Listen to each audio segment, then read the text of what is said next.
Every December, people share sweet stories about Christmas miracles, but tonight's 3 true Christmas encounters are the kind nobody talks about. These are the moments when the lights go out, the snow gets quiet, and something starts moving where it shouldn't. Welcome to FearFiles Whispered. Tonight, you'll hear 3 true holiday encounters you shouldn't listen to, alone stories that happened in real American towns during nights when Christmas felt anything but safe. If you're listening in the dark, don't worry. You'll know if something's behind you long before you see it.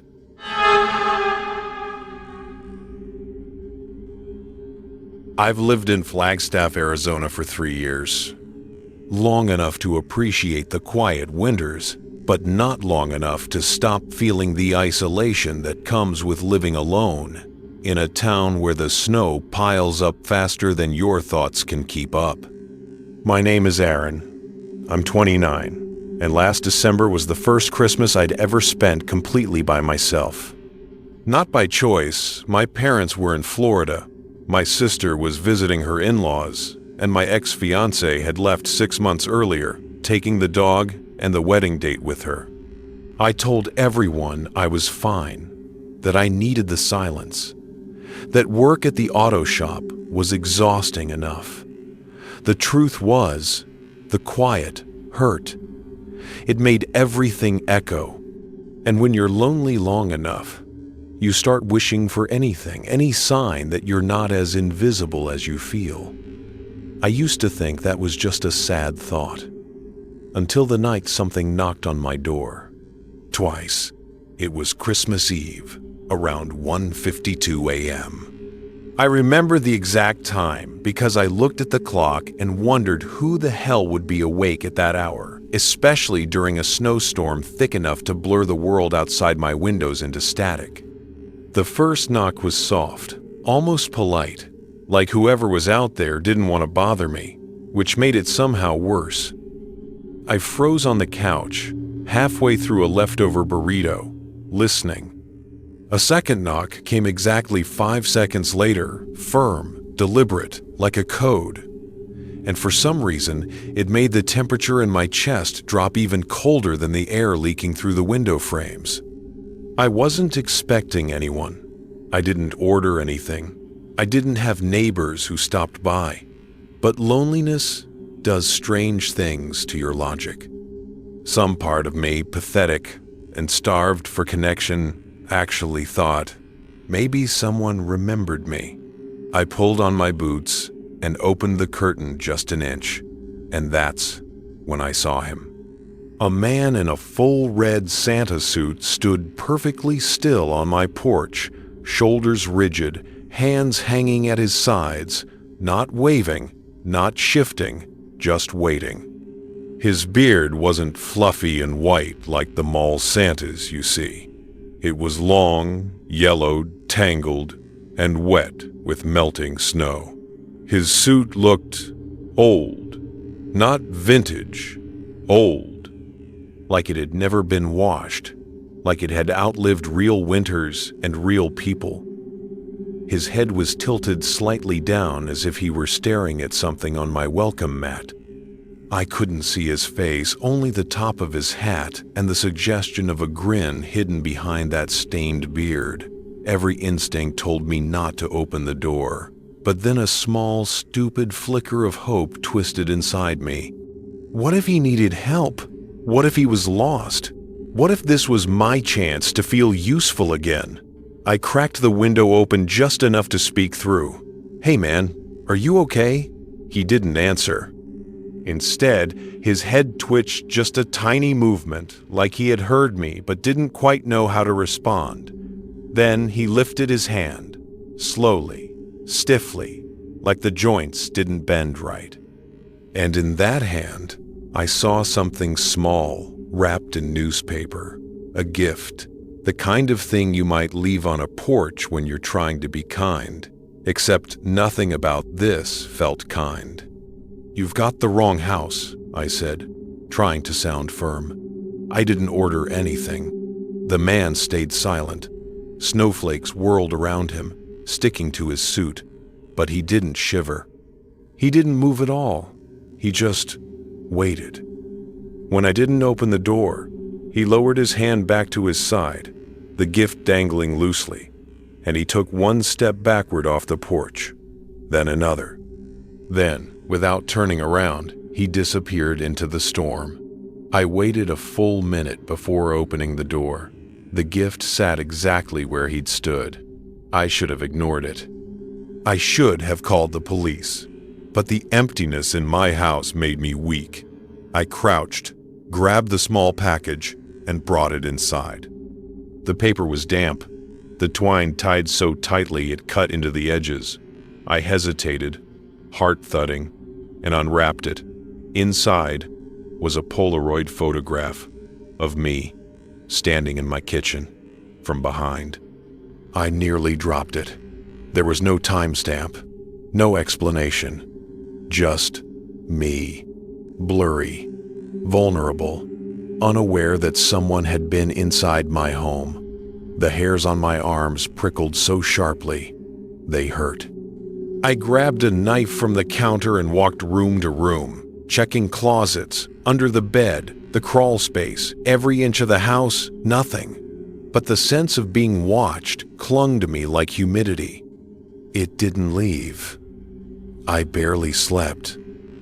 By morning, the storm had cleared. Sunlight reflecting off the snow like broken glass. I convinced myself it had to be a prank, kids messing around, someone who'd stolen my spare key years ago, some stupid coincidence. But deep down, something in the photo unnerved me, the perspective. The angle wasn't from eye level. It looked like it had been taken lower, as if the photographer were crouching. That night, exhausted and tense, I made myself a frozen pizza and sat on the couch trying to focus on anything else. Around 2-3 a.m., I heard it again. Knock. 5 seconds. Knock. My blood turned electric. I didn't move, didn't breathe. I waited long enough that whoever it was should have given up. But they didn't. A third sound followed a slow dragging across the wall of my house, starting at the front door and moving along the siding, like something scraping its nails as it walked. My phone vibrated. A notification from my doorbell camera. Motion detected. My hands trembled as I opened the app. The live video came up grainy, snowflakes drifting across the lens. But I could see him, the same Santa, standing at the edge of the driveway, staring straight at the camera. Except this time, his head wasn't tilted down. I could see his face. The beard wasn't real. It was stretched over his skin, attached somehow, like he was wearing someone else's hair. His eyes were too wide, too round, white swollen with veins, and his mouth, his lips were cracked open in a smile that seemed carved rather than natural. He lifted a hand and waved, not friendly, slow, intentional.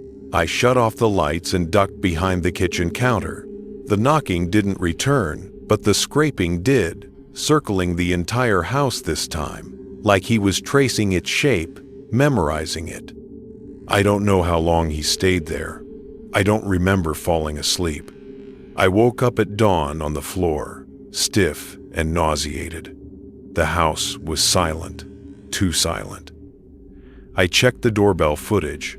At 3:17 a.m., the Santa figure walked up to the door, leaned close to the camera until only one eye filled the screen, and whispered something I couldn't hear.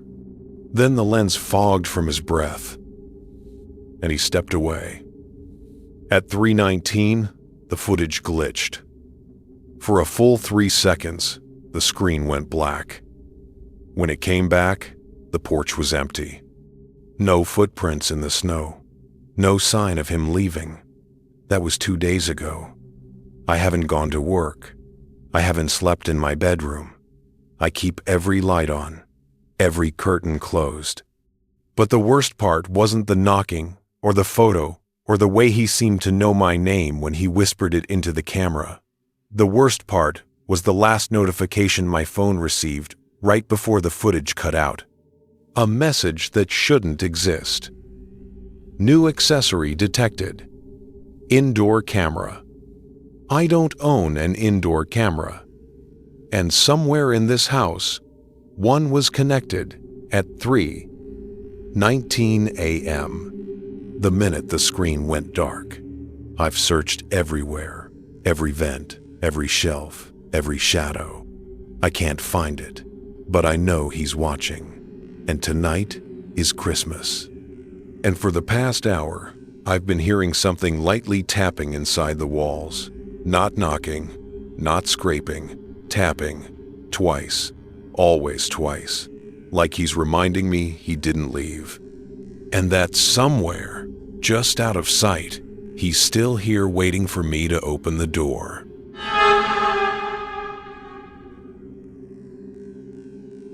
I booked a small cabin Airbnb in Asheville, North Carolina, for one reason. I needed to feel like my life wasn't falling apart. After the divorce was finalized in September, after my ex took our house in Phoenix and most of my dignity with it, I promised myself I would spend Christmas somewhere quiet, somewhere the memories couldn't reach me. The listing showed a warm little cabin tucked off a mountain road, a decorated Christmas tree already set up inside, and a view of the Blue Ridge Mountains that looked more like a postcard than reality. I told myself it would help me reset emotionally, maybe even convince me that starting over at 32 didn't have to feel like sinking. I arrived on December 22nd. The drive up the mountain was peaceful enough, but the cabin's driveway felt strangely narrow, like the trees had grown in too close, or like they were leaning toward the road. When I stepped inside, the first thing I noticed wasn't the fireplace or the pine smell. It was a small box wrapped in old-fashioned Christmas paper sitting under the tree. I froze. I hadn't put it there. The listing mentioned nothing about welcome gifts, and the paper looked wrong. The reds and greens were faded like they'd been in an attic for decades, and the name tag, handwritten in shaky cursive, said, "For Daniel, my name." A small hook dug into my curiosity and another into my fear. I probably should have messaged the host. Instead, I told myself it was a sweet gesture. People leave wine or snacks sometimes, right? Maybe this was just holiday spirit. But something in the house felt too still, like it was holding its breath with me. I decided I'd open the gift later. The first night passed quietly, mostly. I heard a few pops from the deck outside, like footsteps settling on cold wood, but mountain houses do that. At least, that's what I tried to believe. Around 2 a.m., I rolled over in bed and noticed the faintest warm glow under the bedroom door. I held my breath, listening. No footsteps, no movement. When I finally checked, half convinced the cabin was on fire, I found the living room lights on even though I knew I'd turned them off, and the present under the tree looked slightly off-center, like someone had touched it. I told myself I was imagining things, but the hook tightened. On the second day, I went hiking. I wanted to clear my head. While climbing a ridge overlooking the cabin, I saw something that made my stomach lurch. A figure standing at the tree line behind the house, far enough that I couldn't make out details, but close enough that I knew he was watching the cabin, not nature. He stood perfectly still. No movement, no shifting weight, just a dark silhouette in a red jacket or coat. I raised my arm to wave or yell, but by the time I blinked, he was gone. I didn't see him walk off. He just wasn't there anymore. I convinced myself it was another hiker, even though no trail ran behind the property. I didn't go back inside until the sun dipped behind the mountain. When I opened the door again, the cabin felt colder, as if someone had aired it out, and that damn present looked like it had been rotated intentionally, facing the couch now instead of the tree. My gut twisted, but curiosity finally won. I sat on the couch, placed the box on my lap, and gently peeled the old wrapping away. Inside was an old VHS tape with a torn label that simply said, "Open when alone." My skin prickled. I hadn't seen a VHS player in 20 years, but the cabin apparently had one in a cabinet. I don't know why I pushed it into the machine. I think loneliness makes you do reckless things. The screen crackled, static swirled before a picture formed. It was footage of the cabin I was sitting in. Same furniture, same tree, same angle, except it looked older. The walls looked less polished. The lighting felt yellow, like it was recorded decades ago. In the video, a man sat on the same couch I was on, late 20s, shaking one leg anxiously, opening a present wrapped exactly like the one I had received. His hands trembled as he peeled the paper. When he opened the box, he paused, then looked directly into the camera and whispered, "Please stop." Then the tape cut sharply to a new angle, this time outside the cabin. The man was running through the snow, looking back repeatedly. Something followed him. I couldn't see what.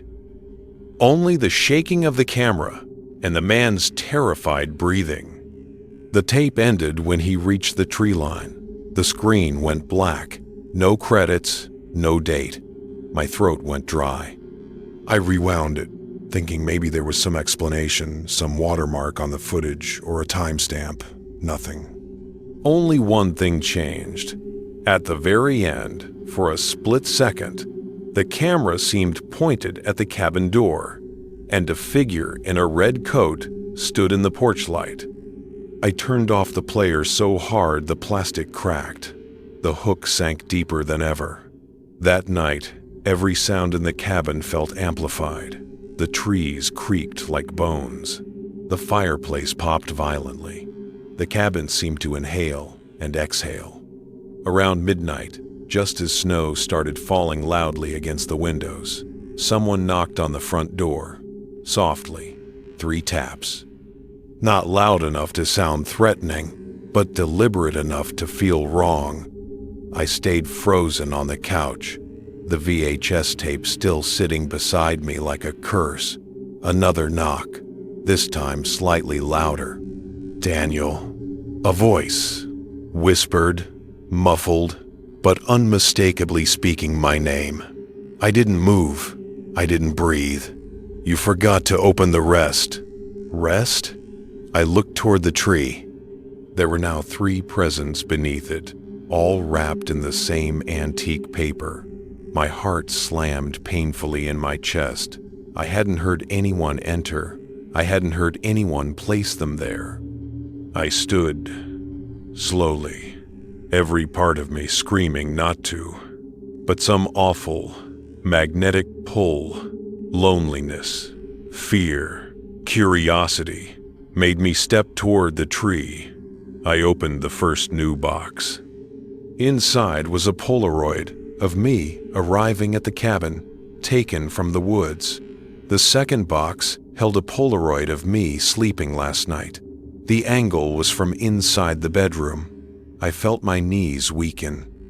I didn't want to open the third box, but I did. Inside was a Polaroid of me opening this very box, my hands in the exact position they were in at that moment. The photo was warm, newly developed. Someone had taken it seconds before. Something moved outside the window, a shadow shifting between the trees. Then, knock. This time right beside my ear. Not on the door, on the window glass. I spun. A face pressed against the cold pane, pale, wide eyes, lips too thin, stretched into a smile that wasn't human. and he was wearing the same red coat I'd seen in the VHS. He whispered through the glass, "You saw me then, you see me now." I stumbled back, grabbed my keys, ran for the door, and sprinted barefoot into the snow. I didn't stop until my car came into view. I drove until the mountain disappeared behind me. I didn't look back once. 2 days have passed. I'm in a motel outside town now. I keep the curtains closed. I keep the lights on. But earlier tonight, a box appeared outside my door. Same wrapping paper, same handwriting. For Daniel. I haven't opened it. I won't. But as I'm writing this, someone just knocked softly. Not on the door, on the motel window. 3 taps, then a whisper. There's only one gift left.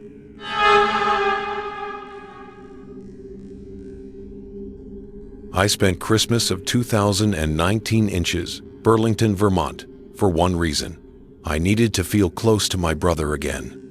Ethan died in a car accident the year before, and every familiar street back home felt like a crime scene of memories I couldn't outrun. My mom suggested I stop isolating myself. But what really pushed me to rent that little winter cabin outside Burlington was the guilt that I'd been the one who convinced Ethan to drive that night. Guilt that I never got the chance to say goodbye. The cabin had a big empty yard, postcard perfect snow, and a view of Lake Champlain that almost looked peaceful if you squinted through the grief. The owner had warned me about the wind, said it carried sounds up there. I didn't think much of it. On the first morning, while making coffee, I pulled back the curtain and froze. There was a snowman in the yard, not a cute one, not the kind kids make. It stood at least 7 feet tall, perfectly smooth, like it had been sculpted rather than built. No buttons, no carrot nose, no arms, no face, just a tall, perfectly cylindrical figure in the center of the yard, like someone had shaped it with their bare hands. I checked the listing photos, it hadn't been there. I walked outside to examine it, boots crunching through powder. Up close, the snowman was even stranger. The surface was packed tightly, unnaturally so, almost like ice. And when I placed my hand on it, it was warm, not hot, but warmer than it should have been. Some small hook of unease tugged at me, but grief has a way of making you ignore warnings. I told myself the owner must have made it as decoration and walked back inside, trying to shake the feeling that I was being watched. That night, the wind sounded like faint humming, soft, rhythmic, almost like breathing. I blamed my imagination, turned up the fireplace, and tried watching a documentary. But around midnight, I heard something else. A faint thump outside, followed by another, like heavy steps sinking into snow. I forced myself not to look out the window. I didn't want to know. The next morning, while brushing my teeth, I glanced outside and nearly dropped everything. The snowman had moved. Not drastically, but it was now closer to the cabin by at least 6 feet. No footprints around it, no drag marks, just a perfect, untouched surface of snow, as if it had teleported forward. My throat tightened, and for the first time I felt real fear. I told myself maybe I misremembered where it was. Maybe the wind had blown snow weirdly. But deep down, I knew I wasn't misremembering. I took a photo of its position just to be sure. That afternoon, I hiked the trail behind the cabin, trying to clear my head. I kept thinking about Ethan, how he always built snowmen as a kid, how he'd give them ridiculous faces and voices. The memory hurt in a way I didn't expect. I ended up sitting on a boulder overlooking the cabin for nearly an hour, just thinking. When I finally headed back, the sun was setting, the sky bleeding into orange and purple. And that's when I noticed something that made my skin crawl. The snowman wasn't in the yard. It was gone. Completely, totally gone. I stopped walking, scanning the property. Nothing. The yard was empty, untouched. My pulse pounded so loudly I could hear it in my ears. I took a few steps forward, and then I saw it standing directly beside the cabin, right under the living room window. Even from the distance, I could tell it was wrong. The shape was slightly different now, taller, leaner, and the top portion seemed angled, like it was leaning toward the window, listening. My legs went numb. Something primitive inside me screamed to run back down the trail, but the path was narrow and icy, and darkness was closing in fast. I forced myself to walk toward the cabin, pretending I didn't see the snowman, pretending I didn't feel the weight of its faceless stare. Inside, I locked the door, shut all the curtains, and tried to slow my breathing. But the wind outside changed that night. It didn't sound like humming anymore. It sounded like whispering. Not words, just the cadence of a voice trying to form something. Around 1 a.m., the whispers turned into soft, deliberate taps along the wall, moving slowly, methodically, around the cabin's exterior. Like someone trailing fingers across the wood, searching. My heart hammered so hard it felt like it might bruise my ribs. I sat on the couch, clutching a blanket, flinching at every sound. At some point, I must have fallen asleep from sheer exhaustion, because I woke up at dawn to silence. I hesitated before pulling back the curtain. The snowman was now directly in front of the window, inches away, nearly pressed against the glass. It was different again. Its top narrowed into something like a head, a slight, subtle indent where eyes might be, and its body seemed to bulge in places, like something inside was pressing outward. My stomach twisted violently. I grabbed my phone and called the cabin owner, stammering through an explanation. He sounded confused, then concerned. He insisted he hadn't been there, no one else should have been there, and that I should come into town to meet him. I agreed instantly. I threw my stuff into my duffel bag, grabbed my keys, and opened the door. But the moment I stepped outside, I heard it, something shifting inside the snowman. A wet, muffled sound, like ice cracking mixed with movement, something living. I bolted to the car, slipping twice, hands shaking so badly I fumbled the keys. When the engine finally turned over, I didn't look back. Not once. I drove straight to town and met the owner at a diner. He listened quietly as I explained everything, every sound, every movement, every new position of the snowman. When I finished, he asked one question that chilled me more than anything that had happened at the cabin. "Did you disturb anything behind the property?" I told him no, that I'd only hiked the marked trail. His shoulders relaxed slightly. "Good," he said. "There used to be an old well back there. People around here say you shouldn't get too close to it in winter. Things crawl out when the ground freezes." I stared at him, waiting for him to laugh. He didn't. He just told me he was refunding me immediately and that it was best I find another place to stay. I spent that night in a motel in town, but I didn't sleep. Not because of sounds, because of silence. Too much silence. Burlington winters are never that still. Around 3 a.m., unable to fight the dread anymore, I peeked through the motel curtain. At first, I saw nothing but the dim parking lot lights. Then my eyes drifted to the far corner near the dumpsters. There was a shape, a tall, smooth, white shape, standing perfectly still, facing my window. I stumbled backward, heart seizing in my chest. I checked again. It was closer, inches from the edge of the light now, as if it had moved while I blinked. I shut the curtains and pressed my back against the wall, unable to breathe. The silence deepened, thickened. And then, from somewhere right outside the glass, I heard its soft cracking, wet shifting, like packed snow bending around something alive, something that had followed me. The silent snowman wasn't waiting in the yard anymore. It had found me. And whatever was inside, it was getting closer. Thank you for listening. If you made it this far, you're one of the few who can handle stories like these. If you want more Christmas horror stories, or true encounters that stay with you long after the video ends, make sure to subscribe and turn on notifications.